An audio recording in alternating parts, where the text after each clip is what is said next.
Welcome to the How-To Factory, the channel where we reveal how some of the most beloved foods are made.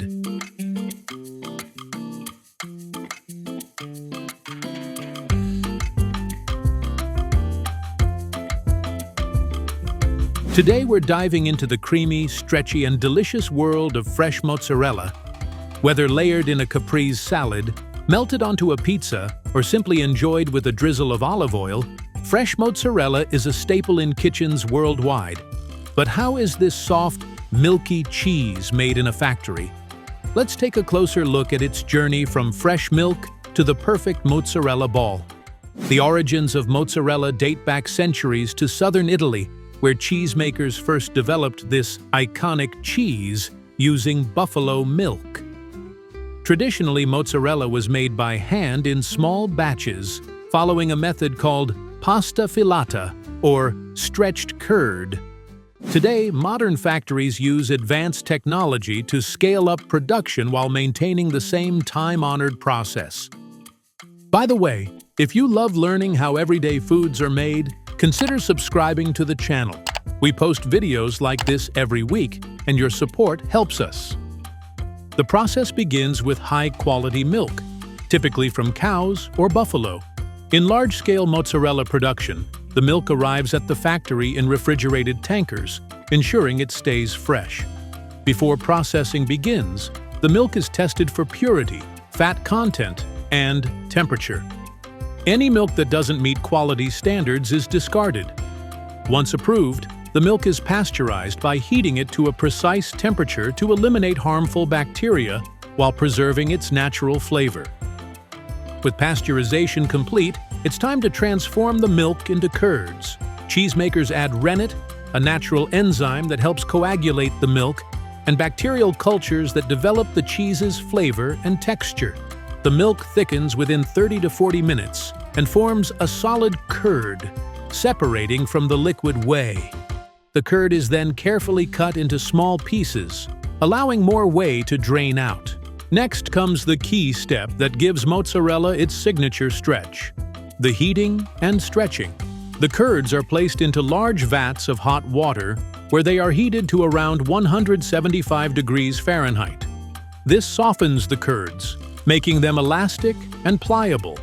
Factory machines or skilled workers then knead and stretch the curd repeatedly, creating a smooth and shiny texture. This traditional pasta filata method is what gives mozzarella its unique stretchability. Once the curd reaches the perfect consistency, it is shaped into familiar forms.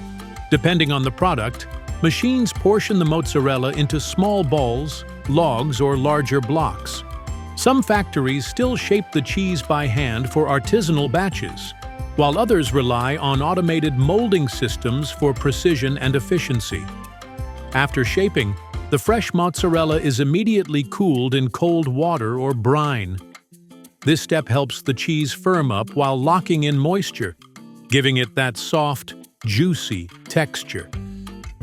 Depending on the variety, the mozzarella may be packed in a light salt brine to enhance flavor or vacuum-sealed to retain freshness. Finally, the cheese is packaged and prepared for distribution.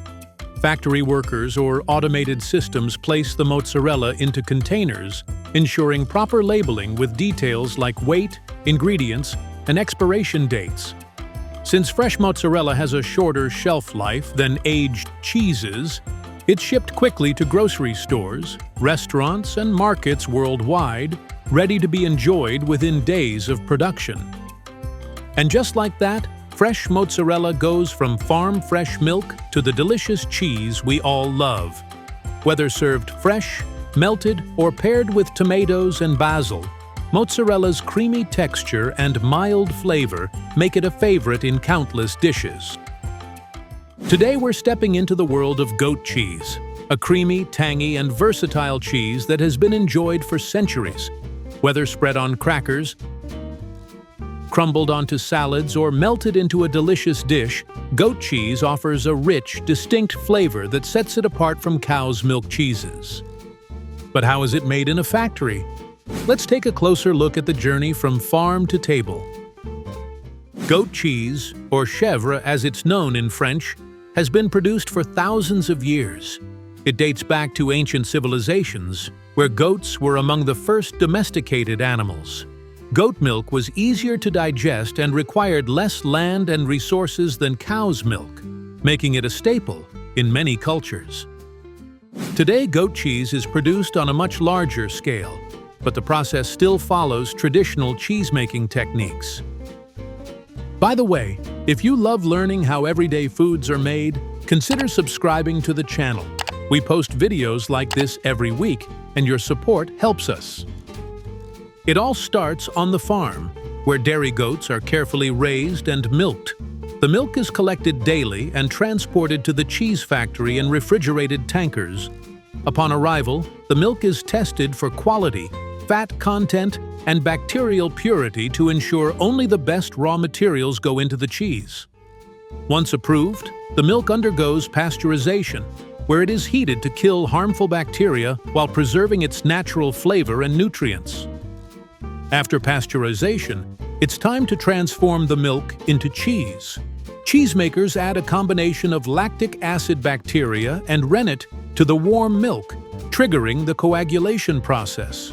Over the next several hours, the milk thickens into curds while the liquid whey begins to separate.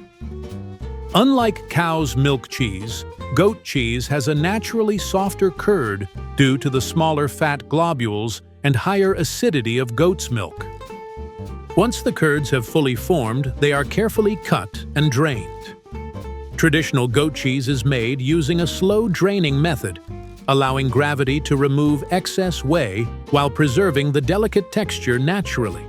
Some factories use specialized molds lined with cheesecloth to help shape and drain the cheese without pressing it too firmly, ensuring a soft and creamy consistency. Now comes the shaping process.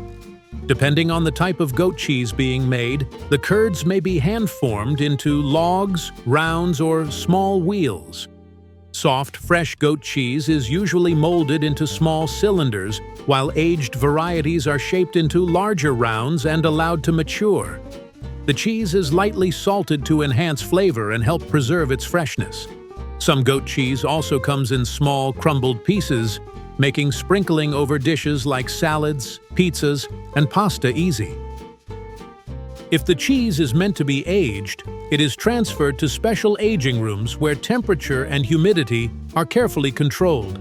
During aging, natural molds may develop on the rind, giving the cheese its characteristic flavor and texture. Some varieties, like Boucheron or Croton, age for several weeks to develop a firmer texture and deeper taste, while fresh goat cheese is packaged and shipped almost immediately. Finally, the cheese is packaged for distribution. Fresh goat cheese is sealed in airtight containers to maintain moisture and prevent spoilage, while aged varieties may be wrapped in wax paper or vacuum sealed. Each package is labeled with essential information like weight, ingredients, and expiration dates before being sent to grocery stores, specialty cheese shops, and restaurants worldwide. And just like that, goat cheese goes from farm-fresh milk to the creamy, tangy cheese we all love. Whether you enjoy it spread on toast, crumbled into a salad, sprinkled over a pizza, or paired with honey and nuts, goat cheese is a delicious and versatile ingredient that continues to be cherished worldwide. If you enjoyed this behind-the-scenes look at how goat cheese is made, don't forget to hit that like button and subscribe to the How To Factory for more fascinating food-making processes. Let us know in the comments below. Until next time, keep exploring how the world's most delicious foods come to life. See you in the next video. Today, we're diving into the sweet world of Nutella. Ever wondered how this creamy, sugary chocolate deliciousness is made in a factory? Well, you're in for a treat. Nutella, the beloved chocolate hazelnut spread, first made its mark in the world during the early years of World War II. With chocolate in short supply, Italian confectioner Pietro Ferrero came up with an innovative solution. He mixed hazelnuts with cocoa to create a more affordable product. Originally known as pasta gianduja, this creamy spread was eventually transformed into Nutella in 1964, a name that would go on to be recognized worldwide. Today, Nutella's smooth, creamy texture and rich flavor are beloved by people of all ages.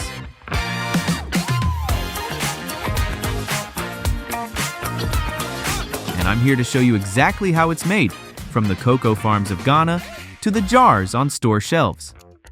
Before the magic happens, there's a lot of planning behind the scenes. Let's start with a look at the raw materials. If 100 tons of Nutella are set to be produced, we're talking about 20 tons of hazelnuts, 15 tons of sugar, 10 tons of cocoa powder, 8 tons of palm oil, 5 tons of powdered milk, 440 pounds of vanilla. These ingredients are sourced from all over the world, from Turkey for the hazelnuts, Ghana for the cocoa, Malaysia for the palm oil, and local farms for the milk. To make sure everything arrives on time and in optimal condition,